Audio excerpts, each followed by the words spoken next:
I was born in San Francisco. My dad was a OPC pastor, and we didn't have much money, but we used to go camping in the redwoods. We were outdoors all the time, and we had a lot of fun. The first time I met Jill, she was at our house, and my sister, Barb, was helping her with math. And Jill got frustrated and threw the math book out the third floor window. I heard a thud not very far from me, and then Jill came down to retrieve her book, and that was the first time I met her. We were 17 and 18 when we got engaged, and we were married at 18 and 19, and then we started having kids right away.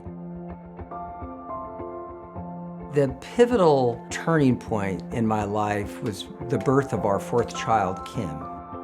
Kim has multiple disabilities. She actually has a syndrome called 1P36. It's a pretty significant disability that just affects everything, her not being able to speak. And this was in a time when the church was maybe not as sensitive to people with disabilities, and Jill lost friendships because it was a kind of suffering that didn't go away. You were just always present with it, and Jill was kind of in one long lament over it.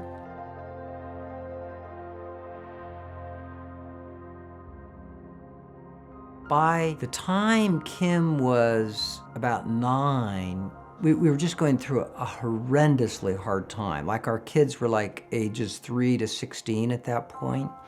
Our income had dropped to about $42,000, and things were just progressively getting harder.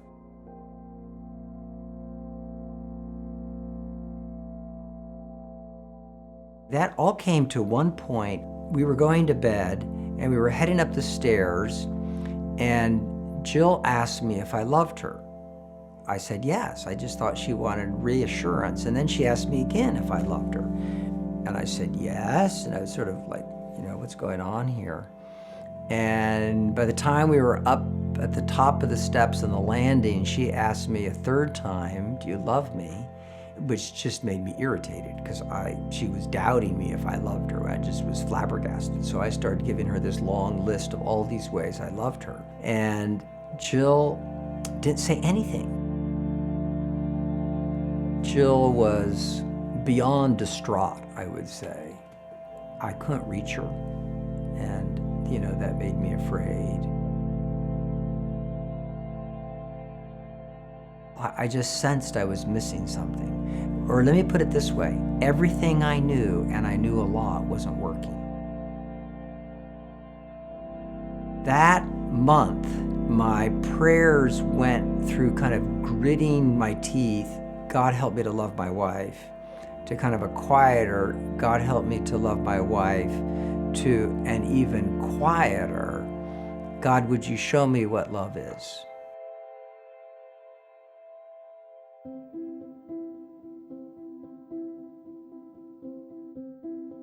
The mission that I worked for gave me a sabbatical, and I wanted to study the life of Jesus to figure out what love is. A couple of other friends of mine had found this place called Peace Hermitage that was about 5 miles from my house, so I would bike over there every day and burrow into my cabin and just immerse myself in the person of Jesus. There were a number of things that really jumped out, but one of them, and this is so simple, how much Jesus looks at people. It was so pervasive. I knew that it was more than just the physical act of looking. It was a kind of an attentiveness to the other person. And one of my little epiphanies then was, my goodness, I'm more efficient than Jesus. And the reason I'm more efficient than Jesus is I'm not attentive to people, because if you're attentive to people, it's going to slow you down. So it's like one of my many epiphanies was, love is not efficient. And I was very efficient.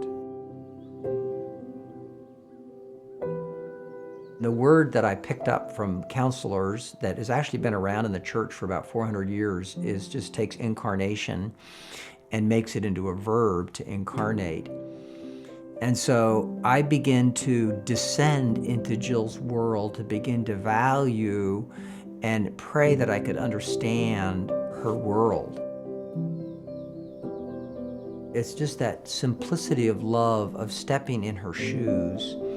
And I know people abuse that, where they make love the center and they make love absolute. I'm not talking about that. I'm just talking about the simple activity of lowering yourself and taking the time to listen and draw someone else out. I grew up in a wonderful reformed world that was really good at solutions.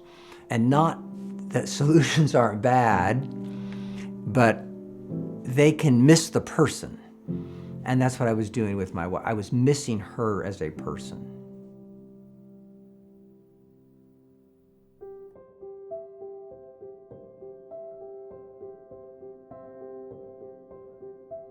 What happened during my sabbatical, as I reflected on it and as I told people about it, it was seeing Jesus that made all the difference. I saw something I had never seen before, and very specifically, it was seeing the person of Jesus. One of the basic things I learned about Jesus is the pattern of his incarnation. Paul says that's the template for humility, and humility is what makes love possible. With our high value of theological integrity and theological purity, which is really good, we can be afraid that somehow we're going to become unclean by incarnating with someone that we disagree with. You can just slow down and take the time to understand them. That began for me with just learning to value my wife. What I love about all this is it's God's design. I mean, I've seen God do this so many times in other people's lives, but his way of bringing us to himself is to overload your systems. And I had a lot of systems. It was the impact of just being immersed in Jesus and slowing down and being attentive to people.